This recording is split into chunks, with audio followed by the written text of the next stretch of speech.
Gak tahu kenapa tiba-tiba si Ais ini penasaran apa dirinya salah lihat gitu. Dia cek tuh ke jendela untuk memastikan. Pas ditengoknya, dia langsung kaget.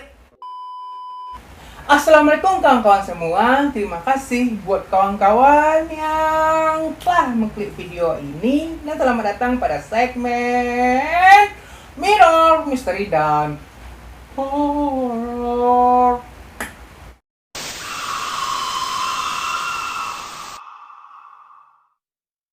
Nah, di konten kali ini, seperti biasa, aku bakal membawakan cerita misteri setelah peristiwa tsunami di Aceh. Mau hari hujan, peristiwa sehari sesudah terjadinya bencana itu. Yang jelas, tsunami di Aceh ialah bencana besar yang memporak-porandakan sebagian daerah di Aceh. Tentunya banyak memakan korban jiwa. Bahkan korbannya 230.000 sampai 280.000 korban. Dari yang tewas, ada yang hilang, bahkan belum ketemu sampai sekarang. Termasuk peristiwa atau tragedi yang paling parah sepanjang masa. Bahkan banyak bantuan-bantuan juga datang dari luar negeri.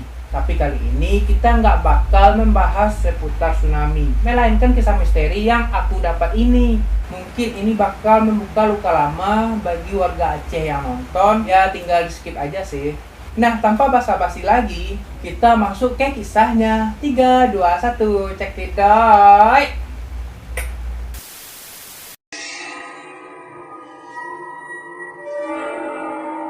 Nah, orang yang membagikan kisah ini bernama Ais Bulbul, tinggal di Aceh. Pengalaman misteri yang dialaminya itu saat dirinya masih duduk di kelas 1 SMA. Pada tanggal 26 Desember tahun 2004, sebelum bencana itu terjadi, saat itu si Ais ini beserta adik-adiknya sedang asyik menonton TV, menonton kartun Doraemon di TV swasta. Berarti ini mungkin hari Minggu ya.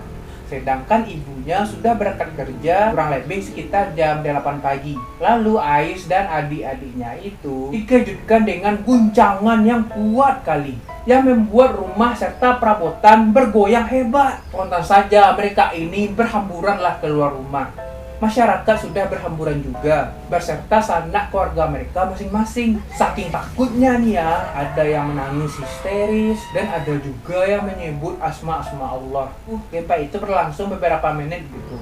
Sampai akhirnya guncangan pun berhenti. Awalnya si Ais ini panik sangat gitu. Gempa selesai, syukurnya dirinya itu mulai tenang. Tiba-tiba datang tuh teman-temannya yang masih satu desa. Kawan-kawannya itu bilang, "Woi, ada rumah terbelah di belakang desa, woi." Diajaknya si Ais ini untuk lihat gitu. Lalu Ais pun ikutlah bersama mereka. Sedangkan adik-adiknya itu bersama kawan-kawannya pula. Nah, ketika Ais hendak mengambil sepeda, tiba-tiba mendengar suara orang-orang berteriak lagi, sembari menyebut asma-asma Allah. Deritanya histeris sekali. Ais ini melihat orang-orang berlari kalang kabut. "Ah, ada apa?" ditanyanya sama orang-orang yang berlari-lari itu. "Air laut naik, nak. Ayo lari ke gunung." Ais pun tersentak kaget gitu. Karena mendengar hal tersebut, mereka yang tadinya hendak melihat rumah yang terbelah, Ais beserta kawan-kawannya itu langsung lari menuju gunung atau daratan tinggi. Tapi di sela-sela paniknya, si Ais ini ia usahakan juga mencari adik-adiknya itu. Sebelumnya kan ada adik-adiknya juga ya kan. Syukurnya adik-adiknya itu sudah berlari jauh di depannya. Lalu disusulnya adik-adiknya itu untuk melindungi mereka. Lalu tiba-tiba terdengar bunyi gemuruh yang begitu keras. Spontan saja si Ais ini melihat ke belakang, mengucaplah dirinya gitu, "Astagfirullah!" gitu. Tidak dipercaya apa yang ia lihat. Pohon kelapa dan apa yang ia lihat itu semuanya pada berjatuhan. Sambil berlari tuh melihat ke belakang, saking gemetar, cemas, ketakutan semuanya bercampur aduk Ais pun menangis sambil menyebut nama Allah. Syukurnya dirinya beserta adik-adiknya itu selamat naik ke kaki gunung sambil melihat kejadian di sekelilingnya yang takkan pernah dilupakan seumur hidupnya, yaitu rata semuanya gitu. Rumah yang banyak pada rata, pohon-pohon rata, barang peralatan berserakan semuanya. Mukjizat yang gue lihat sih pas nonton acara berita pas bencana itu terjadi, Masjid Baitur Rahman itu nggak rusak gitu, masih kokoh berdiri. Malahan di atas masjid itu orang-orang ini berlindung menyelamatkan diri saat bencana tersebut. Ya aku sendiri nggak melihat langsung sih, dan kan juga lihat di berita ya kan. Saat itu aku kalau nggak salah masih SD sih, kelas 3 SD kalau nggak salah ya. Saat aku masih kelas 3 SD, tapi masih ingat beritanya sampai sekarang.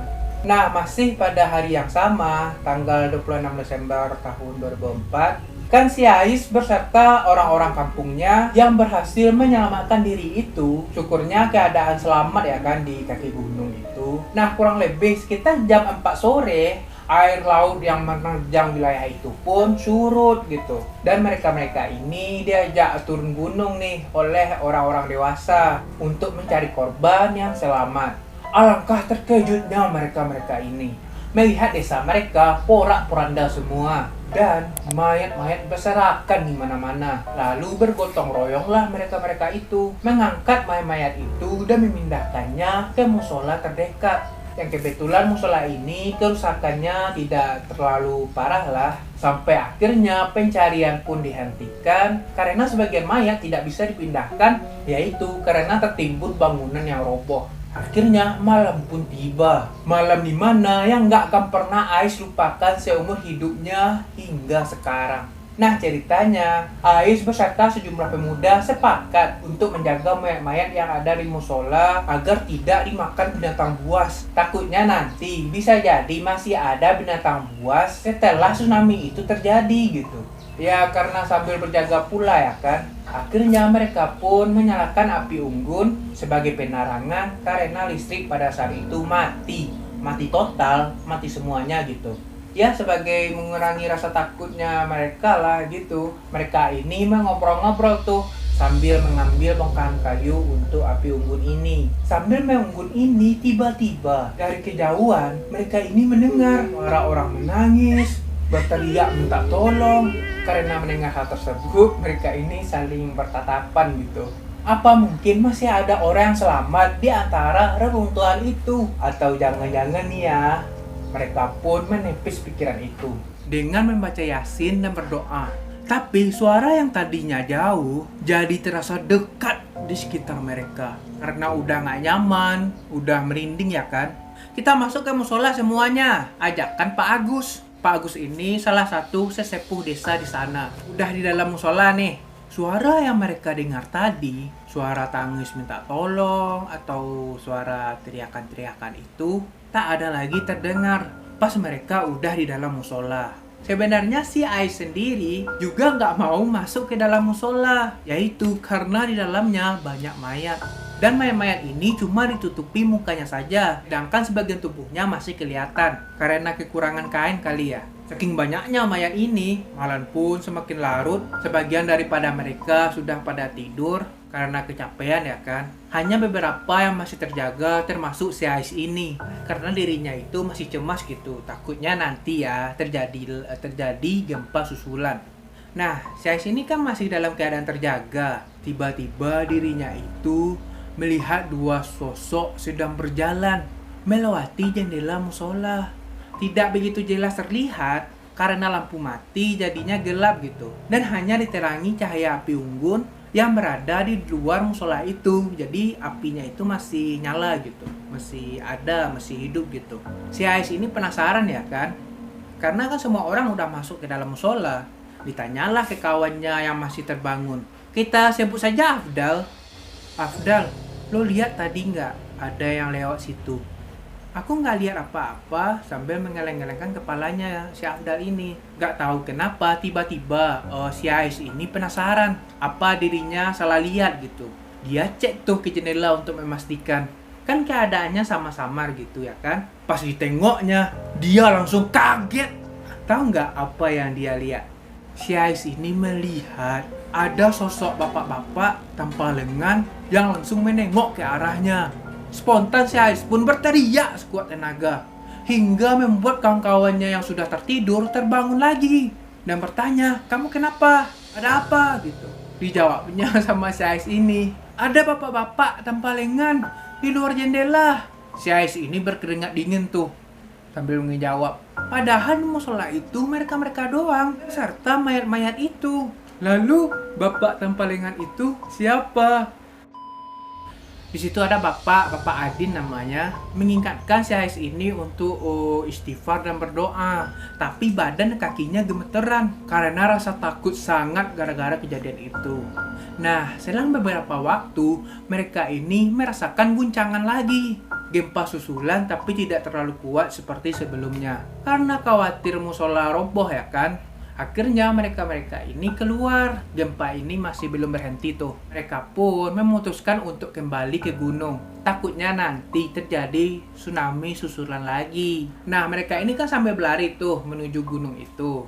Berlari santai lah. Si Ais ini berlari kecil menghindari gundukan bokahan akibat terjangan tsunami yang hanya diterangi cahaya bulan. Karena lampu emang mati ya kan. Selang beberapa waktu, entah apalah yang dipikirkan Ais pada saat berjalan itu, sehingga dirinya kehilangan konsentrasi. Lalu terpisahlah dari kawan-kawannya. Halo, kenapa sampai terpisah sih?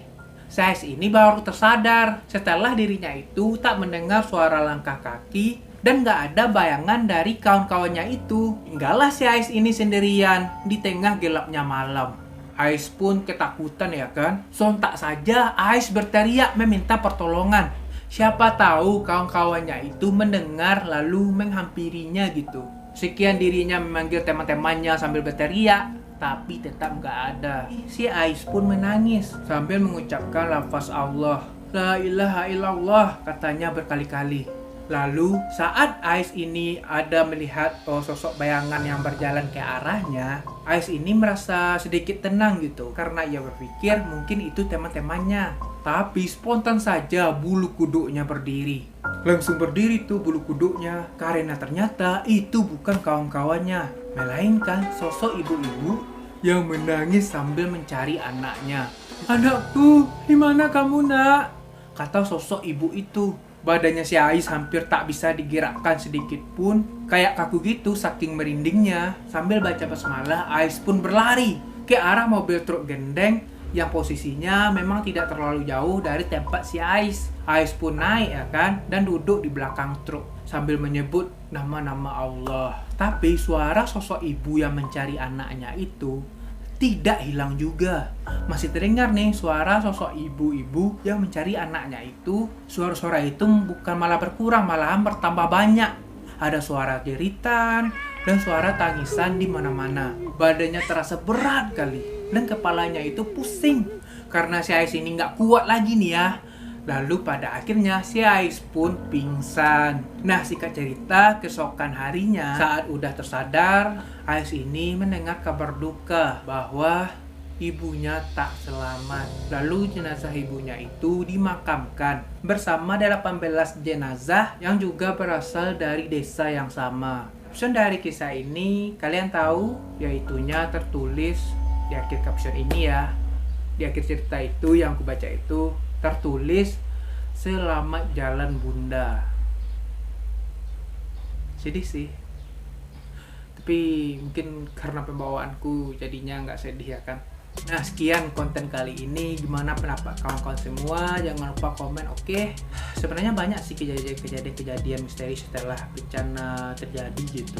Misalkan kayak yang terjadi di Padang setelah gempa tahun berapa ya, aku lupa juga. Setelah gempa itu kan yang termasuk terparah ya, itu kan juga ada kejadian misteri yang orang-orang alami gitu, orang-orang selamat yang mereka alami gitu. Ya, kapan-kapan aku bawakan di konten lain ya kalau aku menemukan kisah yang kayak gini juga gitu. Oke. Nah, aku nggak tahu harus ngomong apa lagi. Nah, udah langsung aja penutupan. Terima kasih buat kawan yang telah menonton video ini sampai habis. Jangan lupa kasih like-nya kalau kalian suka, dan bagi yang belum subscribe jangan lupa subscribe dong dan nyalakan notifikasinya biar kawan-kawan semua dapat notif video terbaru dari channel aku. Oke, dan sampai jumpa di video selanjutnya. Bye. Aku turut berduka ya kawan-kawan. Ya, oke.